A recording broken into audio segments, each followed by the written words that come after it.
I'm ready. I'm ready. I'm ready. I am not ready. But it's time to talk about waifu, but more importantly, it's time to march towards greatness.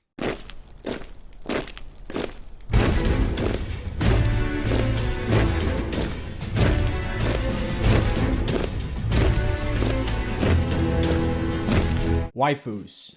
Everyone has a waifu. Now, if you've seen one or two anime in your life, you probably know what they are. And everyone has their own definition of what a waifu is. For me, I differentiate between best girl and a waifu. You can have a best girl in a certain show, you can have a best girl of the year, best girl of the season, but waifus in particular are animated females that you would want as your potential wife if they existed in the real world. God, I hope normie friends don't see this. Please don't show this to anyone close to me in real life. I had sex with real girls, okay?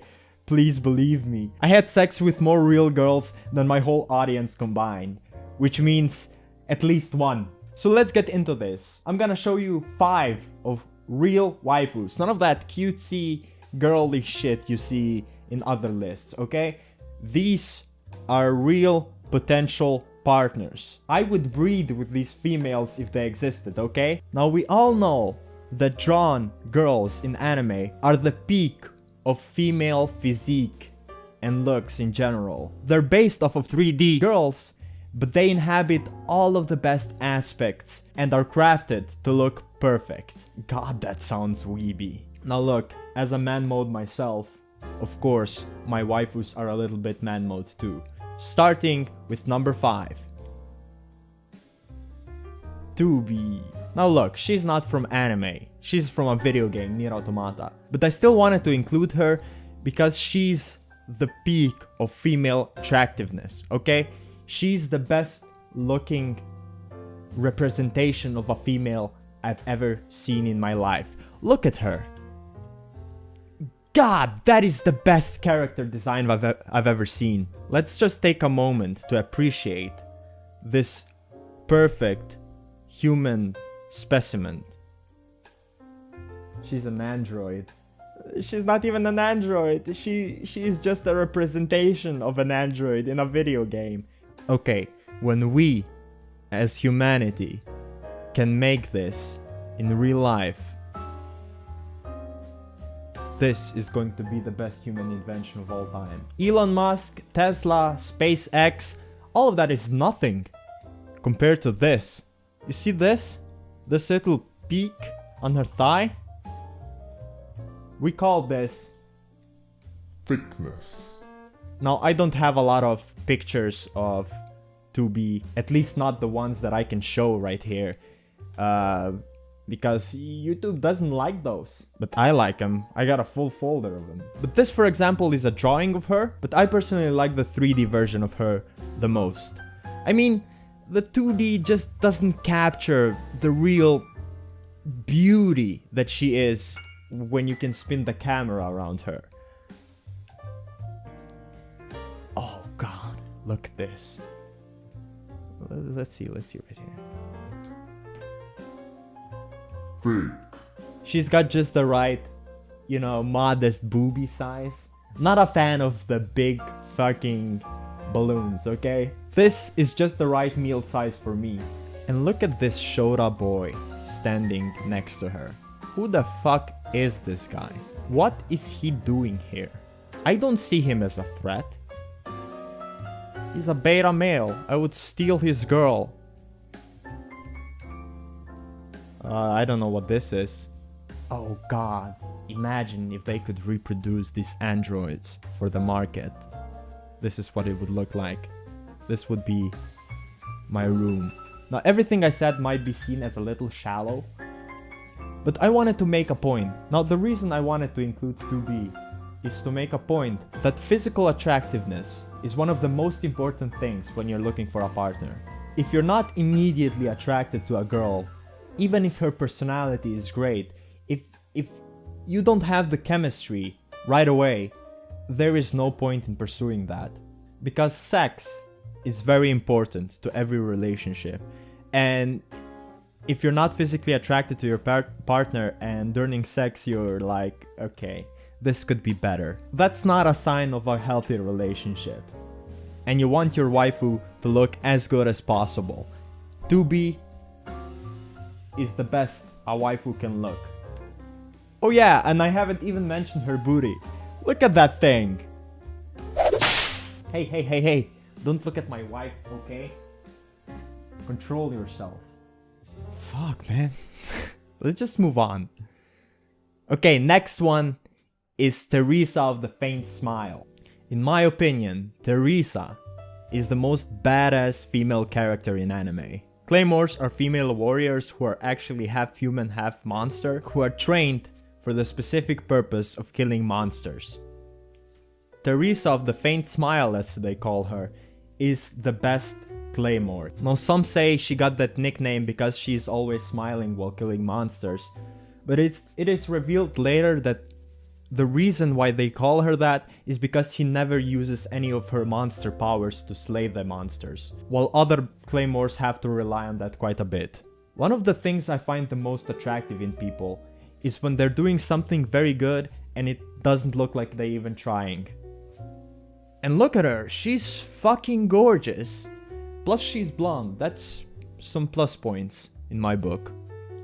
So one day, she goes to a village to slay some monsters, and she rescues a little girl from a monster. The orphan girl she rescues doesn't have any parents, doesn't have a place to go to, so she tries to cling to Teresa, but she pushes her away constantly, she doesn't want her to follow. But the little girl still pushes and follows her, and eventually, Teresa gets a little bit attached to her. And you know, they're going through the forest when a bunch of thieves and bandits attack them. One of the bandits tries to grab the little girl, and Teresa just slashes his hand. And one of the policies they have, the claymores, is that they can't kill a human under any condition. Otherwise, they'll be assassinated by their own kind, the other claymores. The bandits tell Teresa that they will let them go if they can get to play with her a little bit. And Teresa tells them that they should have just said so sooner.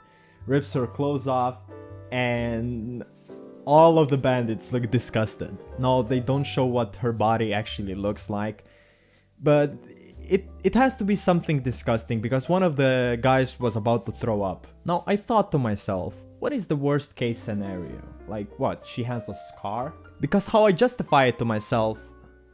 Oh god, who put this here? Let me see if I... Look, she has a skin-tight suit, right? And nothing is peeking out.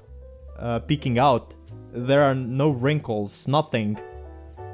So it has to be just a scar? Or something like that. And I say, those men were fucking weak. Now, they shouldn't rape her. But fucking look at this. God damn! So Teresa leaves the little girl in a town to live a normal life. And the bandits come back again while Teresa is away. And they attack the little girl. Teresa rushes to her help.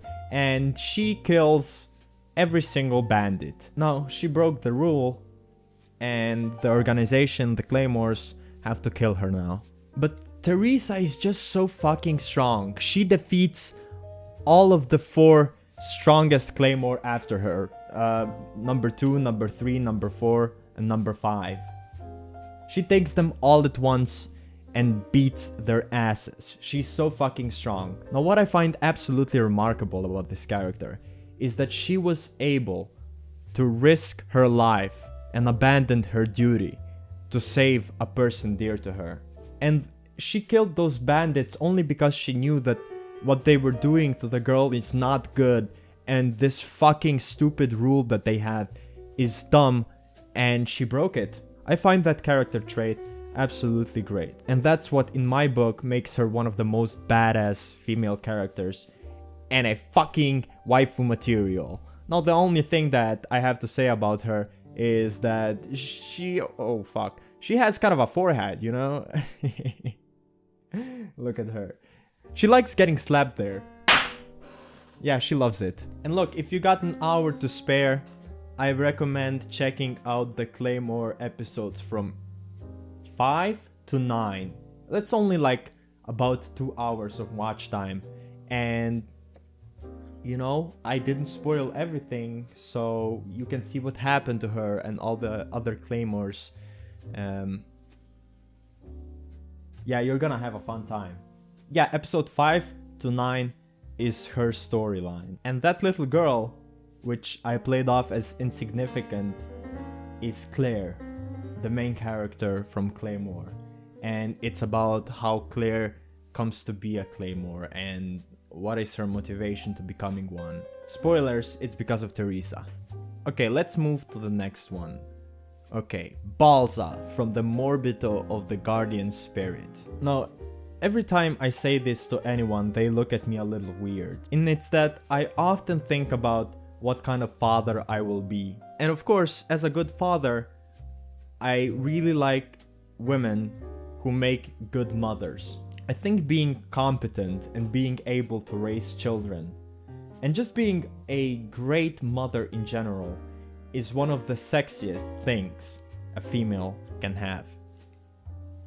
God, look at her fucking lips. I just want to kiss her. Don't show this to any of my friends. So Balza's story is that she has killed a bunch of people when she was younger. And now her mission is to save an equal amount of people. And in the first episode, she gets a new job to protect the Prince of the Kingdom. Prince Ching Ping Ling. It's a Chinese-Japanese boy. They're all the same. So Prince Chagum is possessed by some kind of spirit. Now that spirit inside of him is supposed to be evil, who will do all the awful things if he comes out. So that's why they want to kill him, and Balza has to protect him. Balza, much like Teresa, is a strong, skilled warrior. And in the beginning it's all about protecting the kid from the other threats. But later, the anime calms down a little bit. It becomes more about her finding a safe place for the child and raising him normally, and him having a normal life. And that's where I think Balza shines the most as a character, and as a great waifu. You'll have to watch the show for more on that, but yeah, she's a great mother, she's sexy, she's strong, all of the characteristics I like. She's a real cutie. Look at that little prick. He becomes confident, he becomes strong, he becomes competent because Balza taught him how to. What the fuck is bitch-ass Hora doing next to my wife? Get the fuck away, bitch! Okay, so Kill la Kill is my favorite anime of all time. As some of you know, you've seen my review. You've seen my great 37-minute analysis of it. And Ryuko is one of the best characters ever designed. Just in terms of aesthetics, I think she's like one of the most interesting looking anime characters. And she is also a great waifu. But here is the thing. I almost see Ryuko as a little sister I never had. I would love to protect her. I would love to cuddle her. I would love to pat her head. But I'm not... God, she looks great here, but I'm not sexually, physically attracted to her in general. Most of the time, okay? Go away. Now Satsuki. And Satsuki?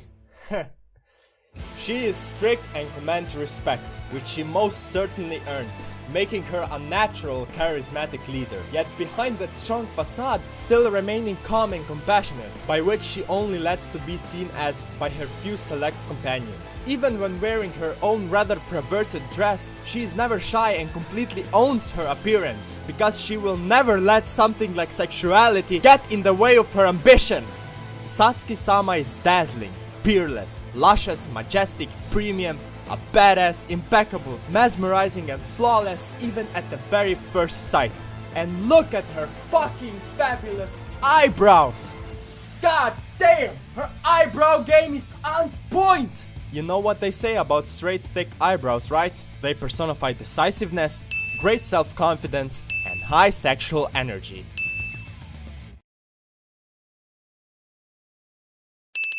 Like I said before, I like strong, confident, competent female characters. But as you've seen before, I also like compassionate characters. Characters who can show sympathy and just be great, likable people.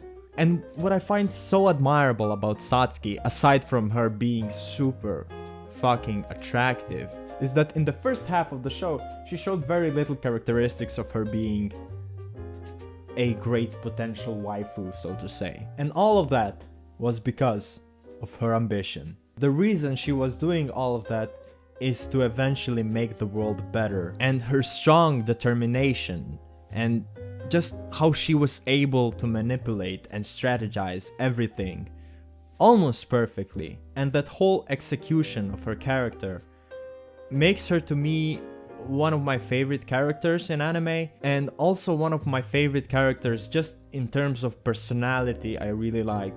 Plus, you can't deny it, man, she's so fucking attractive. Also, the line she dropped in, I think it was episode 3, about how she is not ashamed of her body because she finds that immature, was like a direct shot fired at Ryuko and the viewers who look at it like that. And how that is like part of her personality, right? She's sexy and ain't afraid to show it. And when it comes to her ambition, she will get nothing get in her way. She will strip down to nothing to be stronger, to achieve her goals. I mean, like I said, I find Ryuko a great character, but man, compared to Satsuki, I think everyone in Kill la Kill fails in comparison. At least in terms of character. Like, Satsuki is so much interesting than everyone else in that show. God, I have some fucking great pictures of Kill la Kill. I think you get why I like Satsuki so much. Let's just go through some of the pictures.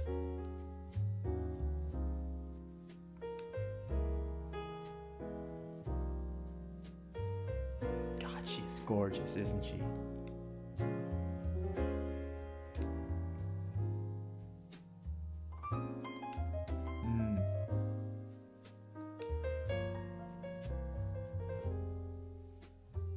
I love this picture. What the fuck are you doing here? Go away. You're not a waifu yet.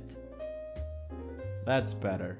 Go fucking watch Kill la Kill. Go watch my video to see why Kill la Kill is so great. What are you doing here? You have yet to become a waifu.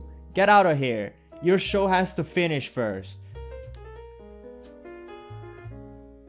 Look at her sexy legs. Jesus!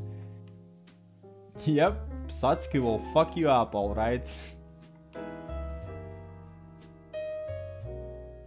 I think this is my favorite picture I own. Period. This is what marching towards greatness is. It's about me showing you fucking pictures and talking about girls I like that don't even exist. But hey, I have to make these in a day, so you know, some ideas will be better than the others. But once I start making it, that's that.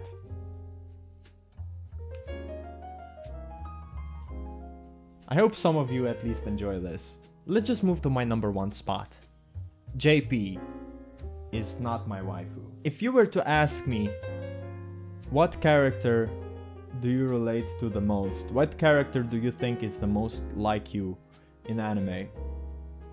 I would point to JP. What you see here is me trying my hardest to put on a show. But in real life, I am a lot more relaxed. I just wanna smoke and contemplate life all day. In terms of how I actually am most of the time, I think JP is like one of the most accurate showcase of my actual personality when I'm not on camera. JP is just a character who is like really chill most of the time. There are not many things he cares about. He likes girls, he's sort of a player. I wouldn't necessarily say I'm a player, but you know, the way JP approaches girls is very similar to mine also. Who the fuck made this? I want to find the guy who made this and have his head on the plate. Fucking horrible. So imagine me watching this show, relating to this guy, being like, yeah, this guy is like me. And the main love interest just happens to be this fucking great looking cutie. There's not a good reason why I like Sonoshi as a character. But going back to 2B, right? Most of the time we're attracted to a character because how she looks. And her looks are definitely great, but one thing that also I think is super attractive about Sonoshi is that she can pull off being hot just casually. It's about the little thing, it's about the mannerism, it's about how she moves, how she just behaves generally. In a lot of ways, she is, in the show, JP's soulmate. She shares a lot of values, and she's very much the female counterpart of JP, right? Look, she's just fucking smoking and not giving a fuck. Her tits hanging out. She's so hot. You know, this is the type of girl I would like to spend time with. Just hanging out, smoking, and fucking. And I also like girls who are super flirtatious, and Sonoshi, I think, is like very sexually forward in a realistic way. You know, I've seen girls do this, and if I like the girl's looks and she acts like this, I will absolutely fall in love with her immediately. It's very apparent in the show that JP and Sonoshi just kind of clash together. That like they're the same people. It's like obviously you would see them being together. And me relating to JP so hard, of course, Sonoshi is my number one waifu. And that's pretty much the reason. Like, it's hard for me to fully explain why I'm so attracted to Sonoshi. But it's like one of those things where you watch it and you think, this is my perfect girl. There are a bunch of things she does in the show that also make her a great character, which just adds to how much I like her. But pretty much, man, I think this picture the most accurately just shows everything I like about Sonoshi. You can just take a look and try to figure out for yourself. Anyway, this has been day 3 of marching towards greatness. I cannot promise all of the videos will be great, because some of them I just have an idea which I think will work and it doesn't, like today. I also forgot to mention that, you know, I already did this in a podcast. Me and my friend did a podcast called The Gassy Boys. It's actually a really good podcast. Like, I'm not saying that only because I made it. I listened to a lot of podcasts, and I think our was very good. It's over now. But I still highly recommend checking it out. It's on Hobo's channel, The Electric Hobo. Also subscribe to him. He's a very good dude. He makes cool shit. And I think if you like my MTG, you will also like his stuff. But I hope you enjoyed the video anyway. See you tomorrow. Salute.